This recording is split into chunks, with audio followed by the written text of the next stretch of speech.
Hi there, Craig Hocknull here, Director of Instruction at GlenArbor Golf Club in Park City, Utah. I'm out here on the 16th up close to the green with a wedge shot in hand. This is a very common situation that we all run into. You may have seen one of my other videos on how to hit a fairway wood fading when the ball is above your feet.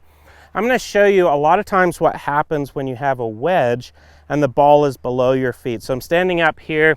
Got a pretty significant hill that's sloping down off the bunker into the low spot. I've got about 110 yards into this green. Now what happens with your setup a lot of times here is you feel like, okay, well, if the ball's below my feet, I'm going to fade it. Okay, well, here's the difference. Typically when you have a fairway wood long iron, you have a very low loft. Yes, when the ball's below your feet, you will fade it. Fades and draws typically are really difficult with any club of loft. So I've got my gap wedge right here. When you have a club with loft, you really shouldn't have much curvature. That ball shouldn't be fading or drawing. However, if you hit a shot with a wedge, the tendency can be to draw it further than it would fade it. Because when you fade it, you're going to be adding loft to the club face. And then the more loft you have, the less side spin you're going to have. When you de-loft a wedge, you can draw it more because you're de-lofting and it's adding more side spin instead of up spin. Okay, so here's what happens typically when we get in here. We set up to the target and now our feet are out of balance. Our weight is shifting more to our toes. What happens also, because the ball's below our feet, we typically swing that club a little bit more up and down. When we swing the club a little bit more up and down, our release direction is more vertical, which actually a lot of times contributes to those wrists rolling over a little bit more.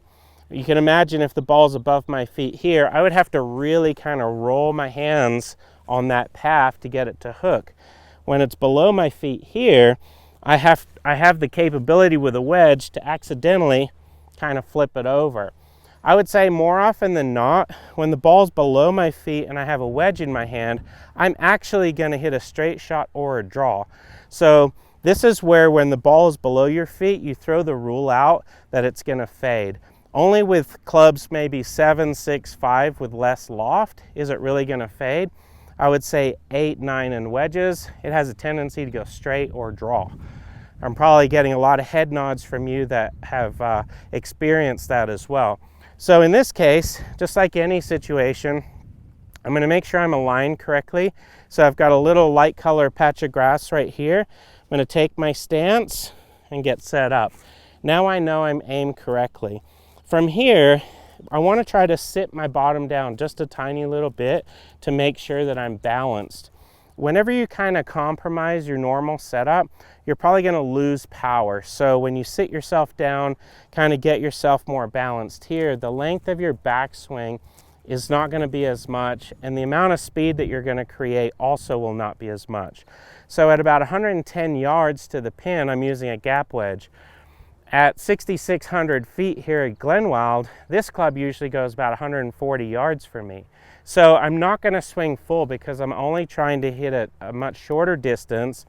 And when you swing more in control, you're going to stay more balanced. When your balance is compromised on the side of the hill, that's just a smart choice, right? So I've got my little light patch of grass, taking my alignment. I'm taking my normal grip, taking my setup and sitting my bottom down just a little bit. It's important once you've done that to always rehearse, right? So as you can see, my rehearsal swings are very balanced and I'm not applying much power, because if I start to apply power and I kind of use the ground and push with my feet at all, I'm going to actually push myself this way, and the tendency is to fall down the hill. And that actually exacerbates that hook. So if you're in the middle of your swing and you start falling into it, the club has a tendency to kind of go out, and then you tuck it in here and you typically pull it hard to the left. So what I'm trying to do is cancel out most of this stuff with a wedge so that I can go straight at the pin. So I got my light patch of grass, sitting down, take a nice easy swing, maybe 3/4. That's about all I have to do.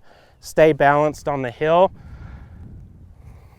That might have gone in.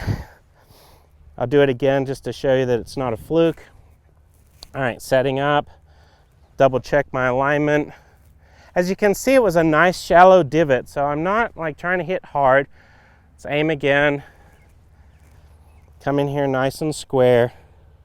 Sit my bottom down. Nice, easy swing. Okay, almost identical.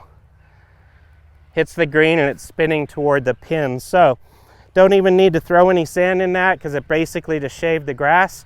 Hopefully this tip helps you next time you're out on the course.